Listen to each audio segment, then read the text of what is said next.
Hello and welcome to Build Series Sydney. I'm your host, Danny Clayton, and coming to the studio, the team responsible for a truly terrifying Australian horror film called The Furies. Before we introduce them, let's take a quick peek of that film right now.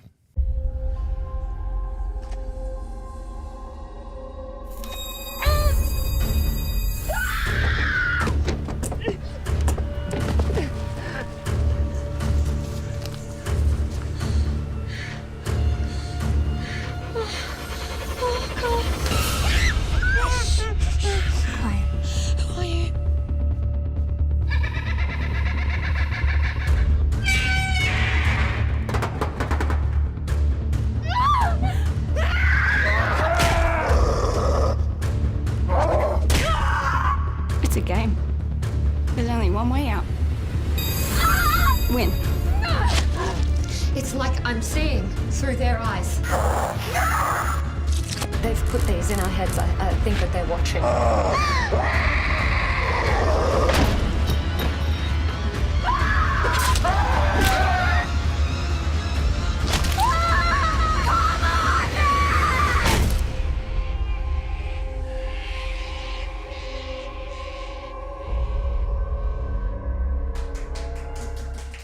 Welcome to the studio, director Tony DeQuino and Airlie, Dodds, lead actress. How are you? Good. You well? Yeah, Great, good. thank you. Thank you for having us on your show. Of course, anytime. Now, I mean, to begin with, before we dive deep, do you have a love for horror?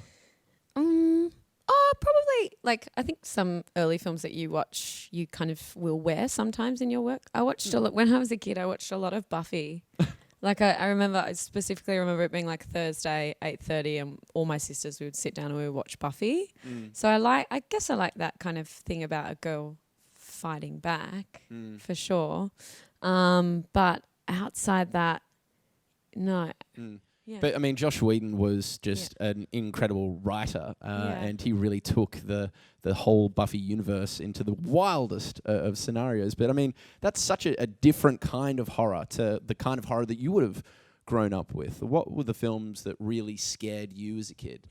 So I love the kind of horror exploitation films of the 70s and 80s. So and a lot of slasher films made during that period. Slasher films kind of came of age in the 70s.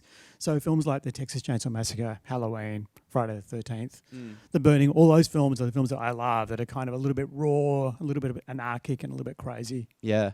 It seems as though a lot of your early appreciation for those films can be seen in this film. I mean, Leatherface, Jason, Mike Myers, you've got those masked killers, which also seem to be, coming out in a film like this. Is this something you did on purpose as like a homage? The masks certainly we designed to be an homage to past mask killers. So even though they're original, I wanted you to fans to be able to see which films they've come from. So you can obviously spot those in Leatherface and films like Motel Hell and Tourist Trap. You can see where those masks have come from, hopefully for the fans. But otherwise, they still hopefully look original as well and kind of creepy. I mean, did you have that time where the masks were lined up and you got to choose the masks for the film? Because that must be a dream come true for a director. I mean, it was. We had a few-week design process with Larry Van Dijnhoven and Seth Justice. So Larry Van Dijnhoven was in charge of special effects of the film. So we kind of sat down, and he has the same visual reference as I do. He loves the same sort of movies. So we kind of talked about how we can come up with an original mask, but still, as you say, references past movies. And we just did lots and lots of drawings. So we had probably 20 to choose from and kind of winnowed that down to the 8 you see, which was, it was a dream come true to be doing that and actually realising it and then see him sculpt them and then cast them was incredible. Yeah. I mean, they are frightening. I mean, that was one of the things I took from this is that as soon as I don't want to ruin anything from the film, but as soon as the bad folk turn up, they are just very daunting from the get-go. So when you were on set and you were being chased by these hooded menaces, how scared were you? Was there a real scare, fear in that? More just that we were just really pressed for time. we just had to do it all. It's this has got to be it. So she was just afraid of me saying, hurry up. Yeah, hurry up, get it right. No, they stayed in their costumes for lunch too. Wow. And they had to drink things through straws, and it was all pretty funny, to be honest. Like, it was just funny. They were you acclimatize yourself to all kinds of strange things quite quickly in the interest of getting things done. So, but no, I think in that Skin Crow scene, there was a lot of yelling, and so I think that kind of G's you up a little bit. Yeah.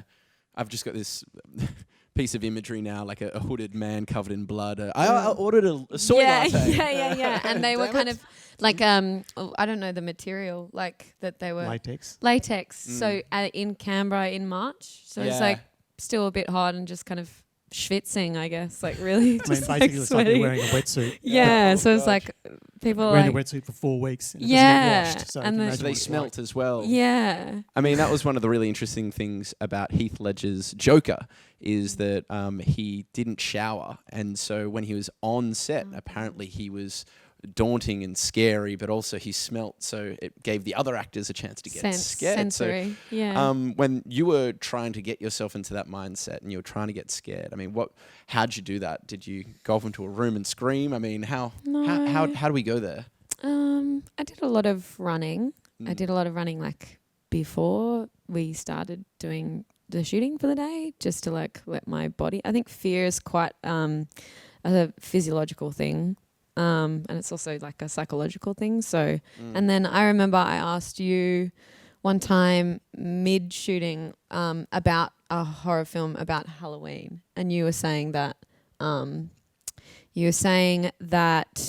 Laurie Strode's worst dream is to find the perfect boy, and that the film is like the unearthing of the exact opposite, and that was like a nightmare for her. Yeah, it's like your best wish come true as a nightmare. So for character Kayla in the film, her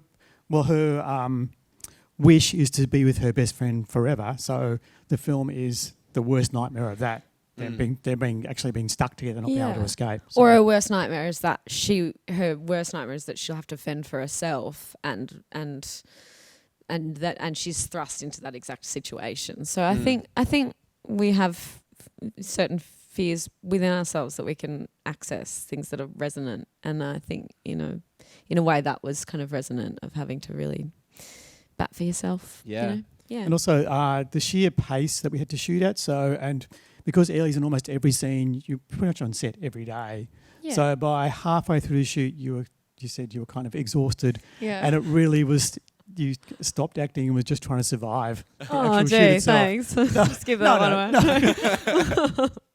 No, it's true, but we shot consecutively too. So I feel like it's all the choices and stuff are kind of embedded in the pace and the chaos and intensity of it, and the marathon nature of it. So I don't know if I tried to do anything. I just tried to do it as honest as possible. Yeah.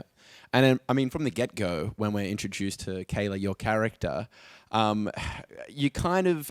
when I watch horror films, I go, all right, I reckon you're going to survive, you're going to die. But when I saw your character, I'm like, well, she's screwed. Like, first off the list. Yeah. She's the runt of the litter, if you could say. Yet, we watch your character persevere. Yeah. So when you're kind of going into that world, how do you bring that strength to the fragility? Well, I think shy people are mostly just preserving themselves. I think that. So I think I tried to use that. There's a self-preserved aspect. I think she's kind of afraid of her strengths, and like the fact that everyone has the ability to be not brave, but carnal and strong. And I think some shy people are afraid of that. Yeah, if that makes sense. I don't know. Now, pretty much from the get-go, exploding organs, bloodbath, spraying everywhere. It's lots of fun. But, gosh, it's gory. And it made me wonder if audiences require more shocking visuals to keep them surprised. Do you think that audiences, particularly of horror films, are harder to spook these days?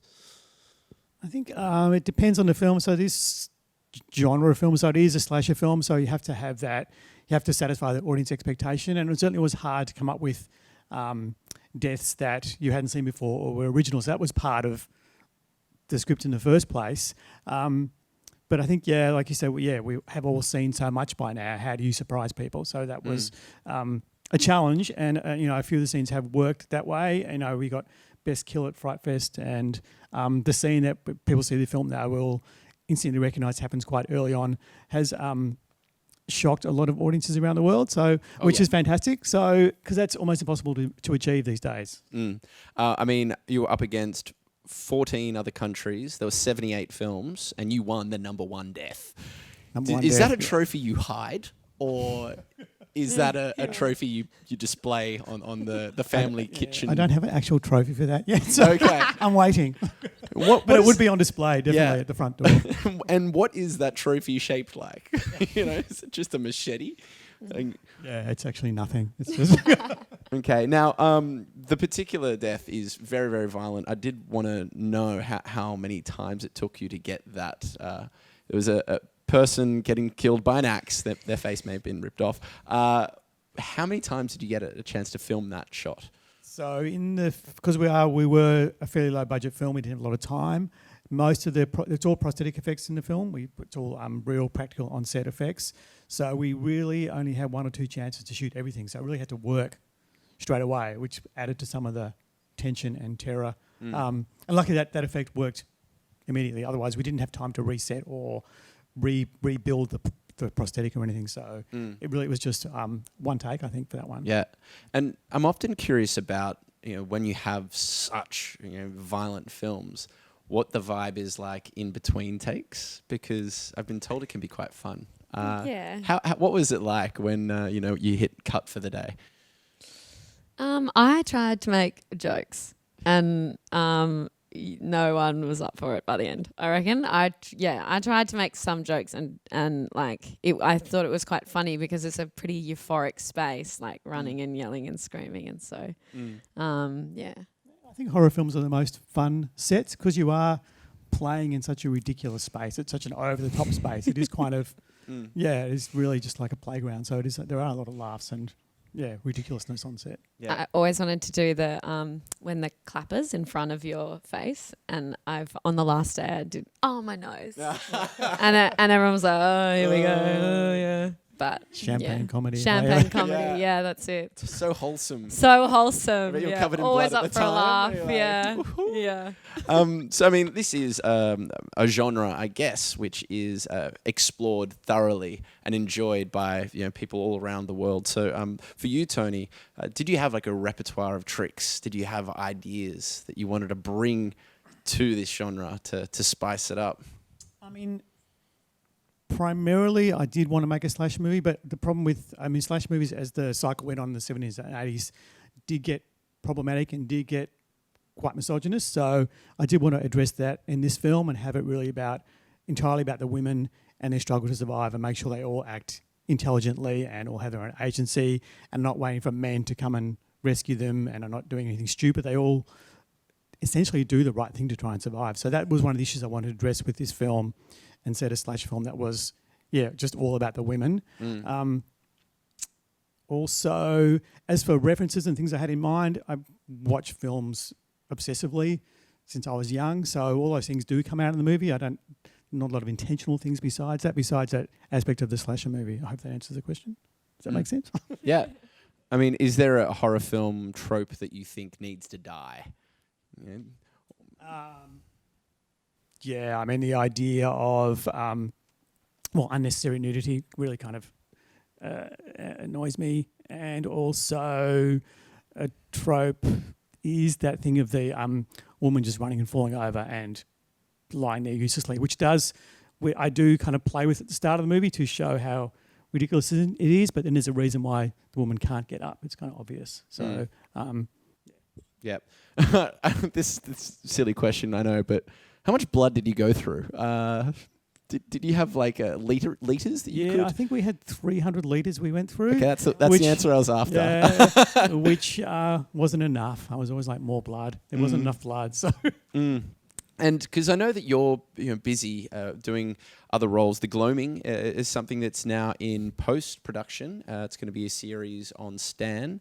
Can you tell us a little bit about this? Because it's quite a step away from this. Yeah, it's It's about these two kind of detectives who dated each other when they were young, and they're kind of drawn back into one another's lives over the death of someone in this town.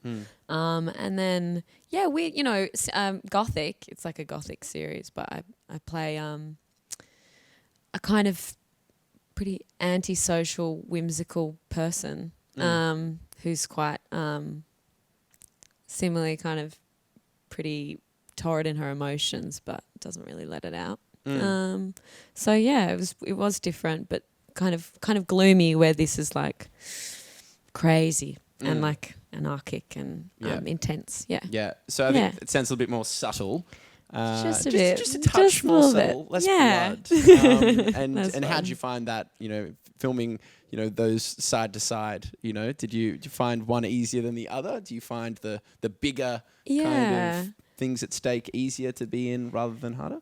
I think because this film was shot in 20 days and it was really intense, and I think in a similar way, it's like, what else could be thrown at me, in a really nice way, in like a coming of age sense, you're like, what else could I not cope with? Or there's nothing you really can't cope with. Sure. You just have to get in and do it. So I think this was a nice kind of flooring in terms of understanding your stamina and just to keep trying, keep pushing. So Definitely. I found it, I did 10 days on the Gloaming over, a couple of months. And so just kind of swan in, a few coffees, all good. It was just it was really nice. It was like a crash course in terms of just showing up. Just got to keep showing up and trying. So yeah, it was really good. How does it make you feel, Tony, hearing it was so easy? That sounds amazing.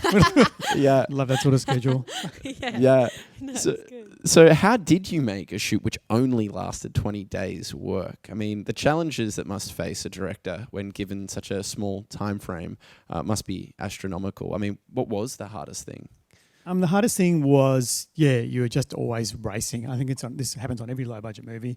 You just don't have a lot of takes to get things done. And I start at the end of the day with a shot list, and as we're going along, that shot list is getting shorter, and I'm just having to drop shots and try and, figure out other ways to shoot things with my DOP, Gary Richards. So that's the hardest thing, not having enough takes, not having time to do more takes, and also a chance for the actors to work more and try something different. You don't really have that time. So that's the hardest thing. Yeah. And how do you choose the right DOP for a slasher film? Gary Richards is a friend of mine. I've known him since probably like 1998, so for a long time. We've shot music videos and TV commercials together, so... A little bit different. But he has shot films. He shot Patrick, a horror film, and so I just love working with him. So when this chance came up for us to work together, he was the natural choice for me. So. And do you think after this project, it's something that you'd love to do more of, or maybe step away from horror and slashers? Probably not another slasher, but I love horror. I always want to do more horror films, but if I will do anything for money. So Yeah. I love to work. I love to direct. I love being on set. So I love working with actors. So, yeah. And I mean, from the get-go, we see the ghost gums, and I noticed that immediately I could hear a galah straight away, and it felt like Australian straight away. Is that something that, did you want to tip your hat to Canberra or Australia, or is this something that just ended up just happening, No, we did want to make it distinctly Australian because it looks distinctly Australian, the Ghost Gum Forest and the old gold mining town. You can't hide the fact that it's Australian, and we were very conscious to have a discussion early on with the sales agent that was all going to be Australian accents. We weren't going to try and fake any American accents. So we did want to have Australian bird calls in there because they are quite distinct for people around the world and quite exotic. But the weird thing is, where we were filming in that Ghost Gum Forest, there actually was hardly any wildlife. It's this weird kind of microclimate. It's quite a spooky place. Yeah. There's like no animals there. So that shot that's in the film, that's the one time we saw birds there. We managed to get it. So, and it's helpful in in the performance of it because it's daunting, the outback, and it's harsh and it's unforgiving, and those conditions help create some kind of reality, I think. Yeah. I bet I know who killed those animals, just throwing it out there. Now, we do have some Q&As coming in. Elizabeth wanted to ask you, can you tell us the craziest experience that happened on set while making the movie? That moment where I'm like, come on, man, come on. Afterwards, Linda, she was just behind me, and I was like, I'm doing it. I'm going to go for it. Come on. You know, like I did it as big as I possibly could. And then my character's name was Kayla, and there was like, there was something happening, and she was like, Kaylee. And then we were all just like, and then we just laughed. And it was just like, all right, we'll do it again. Right. I thought that was funny. I mean, the craziest moment for me was the filming of that notorious death scene, because that was the second day of the shoot, and I hadn't seen any of the prosthetics work, and really didn't know if it was going to work, the scene that I'd written. And when it did happen, it was kind of insane in a good way, because I was amazed how well it worked. But then I was terrified, because I thought, I think I've gone too far. This is too real. I'm going to be crucified for this scene. So that was probably the most amazing moment on set for me. Yeah. I remember when it happened, one of the like makeup artists said that you were like, like Willy Wonka, like Like some sick sadist. It was also a great advertisement for Gillette. Just throwing it out there. So someone else asks, what does the Australian horror slasher film industry, how does it compare to the US, do you think?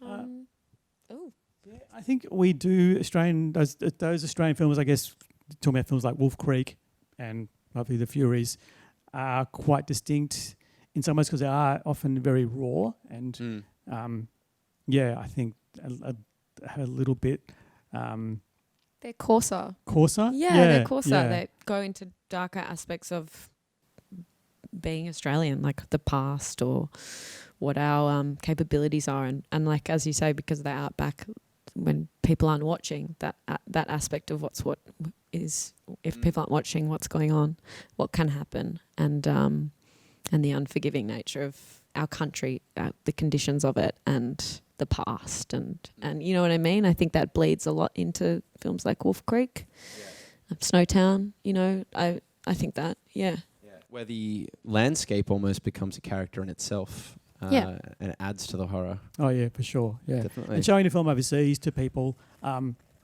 people overseas really do think everything in Australia will kill you. That's the first question I get about. But there's snakes and spiders. Yeah, it's like menacing. Yeah. So, and I think even the bush will kill you. So it's great to play that up, and I think Australian films do that. Yeah, only fractionally true. So this is one for you, Airlie. You've done so much since you were on Neighbours. Do you feel like Neighbours and Home and Away is a rite of passage for our beloved actors coming out of Australia? Yeah, for sure. I did Neighbours I was there for like a month, and that was a rite of passage, because similar. I mean, once, twice, move on. If you can't get it the second time, you really got to get it. You know, it's like it teaches you to get the cogs moving and just do it, and it teaches you like how to work with all kinds of dialogues and different actors, and it's just go, go, go. There's no, you know what I mean? So I was 21 when I did it, and I did it for a month, and I just lapped it up. I thought it was really fun. I played a bohemian hippie named Rain, who came to Erinsford to set up a commune. Wow. Yeah, she was slightly psychopathic. So, yeah, it's a good time. Do you have any defining memories from that period of time working on the set? No, I don't. I remember. It's all a blur, yeah. No, I remember. No. Well, you were a hippie. I was a I hippie. guess, so I was probably spaced stoned half the out. time. Yeah, I was spaced out, Getting into dude. character, I'm assuming. And sure, we've got another one, and that is, what's next for you both? I'm moving to London. And the Gloaming, yeah. Okay, cool. And I'll do one more, and that is for you, Tony. And that is, Tony, what is your favourite film of all time? Yeah, this is always a tough question. I have probably two top favourites. The Texas Chainsaw Massacre, the 1975 version, I think is an absolute masterpiece. I love that movie. And also John Carpenter's The Thing are two films that I kind of rewatch regularly. So they're my two top favourite movies. Okay, fantastic. I haven't seen that second one. You just talked about Texas Chainsaw. You haven't seen it? No. Didn't I make you watch that? Nothing. Do you think people will enjoy, if they have never seen those films, if they watch it now, do you think they'll enjoy it the same way that you did when you were young, or are they dated? I don't think either of those films have dated. The Texas Chainsaw Massacre is just this kind of brutal nightmare. It's an astonishing film. So if anyone hasn't seen it, I recommend you watch it. And The Thing is still amazing because, again, it's all practical effects and it's incredible. I would hope that people would still enjoy those movies. Okay, sure. Now, before I let you both go, one thing that the Furies did, which all really great horror films does, is it doesn't finish with a full stop. It kind of finishes with, a comma, if you will. Like, there could be something else, conjuring up in the future. So how likely do you think we'll see the next part of the Furies? Or is it just leaving it open-ended like all good horror films do? Yeah, I mean, the film does certainly have an ending in it, but there is room for a sequel. There has been interest in a sequel from overseas, so we'll see. I would love to continue Kayla's story if Airlie's up for it.